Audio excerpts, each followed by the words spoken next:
mga ka-POV! Merry Christmas! Ito pala yung gift ko sa sarili ko. Hulaan niyo po kung ano to. Sa letrang B, bingo! Binili ko siya kasi kailangan may dalawa akong anak. Lalagyan ng water, food, at sa mga importanteng documents. Ito yon. Ia-unbox ko at magbibigay din ako ng review sa product na to. In British pronunciation, it's Balmain. In French, it pronounced like Balma. Silent I-N. Balma. Ang founder nito ay si Pierre Balma.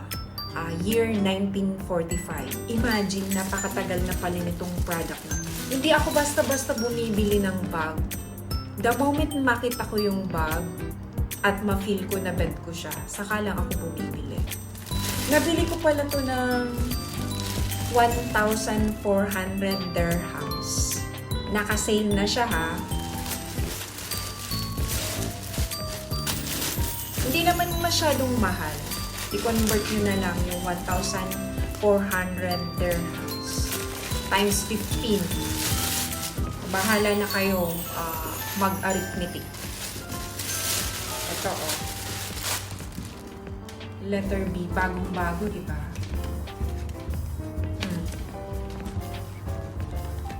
It's Balma.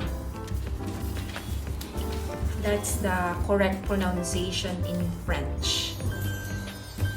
Pero kung ayaw nyo ng sobrang arte, pwede din naman Balmain. Whatever. So, meron pang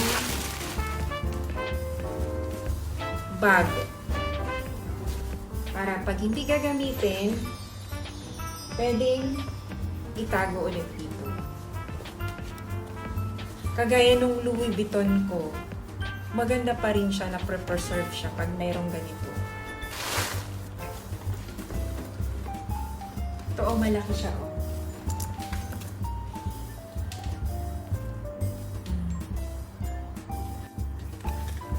Mukhang matibay yung leather na to. Kasi tingnan mo, napaka-sturdy. Tapos, ang loob, madami kang pwedeng ilagay. And, bago ko to binili, finil ko muna sa likod. Sinukat-sukat ko muna sa likod. Tapos, of course, tinanong ko yung asawa ko, bagay ba? Siyempre, dapat bagay. Ayun. Okay naman. Happy naman ako.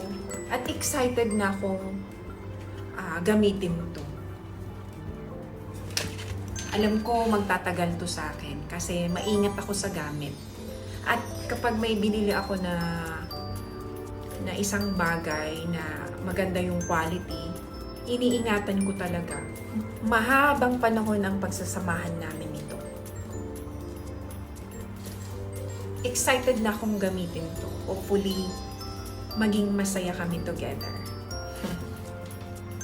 Yun lang po. Merry Christmas!